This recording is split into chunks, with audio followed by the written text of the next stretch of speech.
राजा Raghuvanshi murder case में अब बड़ा खुलासा हुआ है। राजा की पत्नी सोनम रघुवंशी ने अपना जुर्म कबूल लिया है। बता दें कि जिस सोनम रघुवंशी की खुद के किडनैप होने की कहानी पर सभी सहानुभूति जता रहे थे, अब वही इस सनसनीखेज हत्या की मास्टरमाइंड निकली।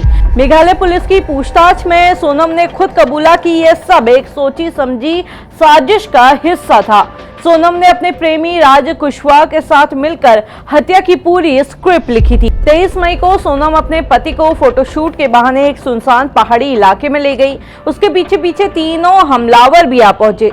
हमलावरों ने एक बार तो राजा को ना मारने का फैसला कर लिया था, लेकिन सोनम ने कहा कि 20 लाख रुपए दूंगी और तुरंत राजा के पर्स से 15,000 रुपए निकालकर उन्हें दे दिए।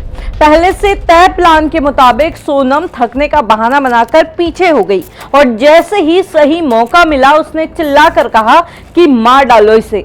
पुलिस के मुताबिक आरोपी विशाल चौहान ने राजा के सर पर पीछे से पहला वार किया।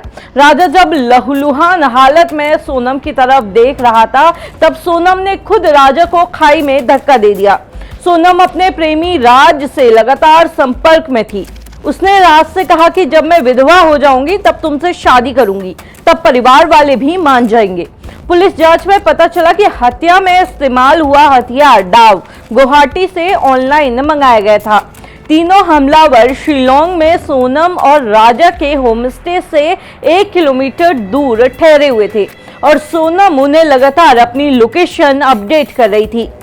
शक से बचने के लिए सोनम का प्रेमी राज कुशवाहा इंदौर ही रुका रहा और वहीं से फोन कॉल और लोकेशन के जरिए पूरे मर्डर प्लान को मॉनिटर करता रहा। हत्या के बाद सोनम ने खुद को भी गायब दिखाने की कोशिश की ताकि उस पर कोई शक न करे, लेकिन जैसे ही उसे पता चला कि राज इंदौर से पकड़ा गया है, वो डर गई और यूपी के गाजीपुर में एक ढाबे पर जाकर खुद को पुलिस के हवाले कर दिया। राजा की मां का कहना है कि सोनम और राजा की कुंडली में मंगल दोष था। सोनम ने मंगल दोष खत्म करने के लिए राजा से शादी कर उसकी हत्या कर दी। अब समझ आ रहा है कि सोनम दूसरी शादी करना चाहती थी, इसलिए उसने मंगल दोष खत्म करने की यह साजिश रची थी।